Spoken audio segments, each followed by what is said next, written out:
રાજકોટ શહેર પરિવહન સેવાના કર્મચારીઓની જો હુકમી મુસાફરોને અડધે રસ્તે ઉતારી દેતા રોષ। રાજકોટ શહેરમાં મહાનગરપાલિકા દ્વારા સંચાલિત જાહેર પરિવહન સેવાના કર્મચારીઓની સ્વેચ્છાચારી પદ્ધતિ અને મુસાફરો પ્રત્યેના ઉદ્ધત વ્યવહારનો મામલો ગરમાયો છે। કાલાવડ માર્ગથી વાવડી વિસ્તાર તરફ જતી 23 ક્રમાંકની લોકવાહિનીના કેટલાક દ્રશ્યો સામાજિક માધ્યમો પર વહેતા થયા છે, જેમાં કર્મચારીઓ દ્વારા મુસાફરોની હાલાકી પ્રત્યે દુર્લક્ષ સેવવામાં આવતું હોવાનું સ્પષ્ટ જણાય છે।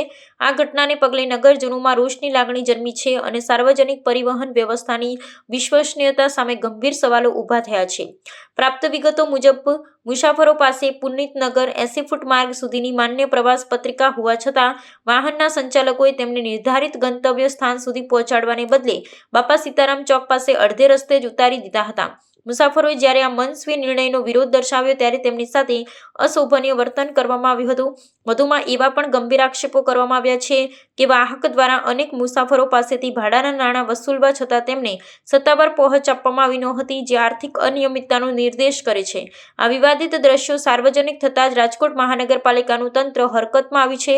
પરિવહન વિભાગના અધિકારીઓએ આ મામલે તટસ્થ તપાસના આદેશ આપી સંબંધિત ખાનગી સંસ્થા પાસે ખુલાસો માંગ્યો છે। તંત્ર દ્વારા ખાતરી આપવામાં આવી છે કે નિયમોનું ઉલ્લંઘન કરનારા અને મુસાફરોને પરેશાન કરનારા કર્મચારીઓ સામે કડક શિક્ષાત્મક કાર્યવાહી કરવામાં આવશે। આ ઘટનાએ શહેરી પરિવહન સેવાના સુચારુ સંચાલન માટે મજબૂત દેખરેખ પ્રણાલીના આવશ્યકતા પર પુનઃ ભાર મૂક્યો છે।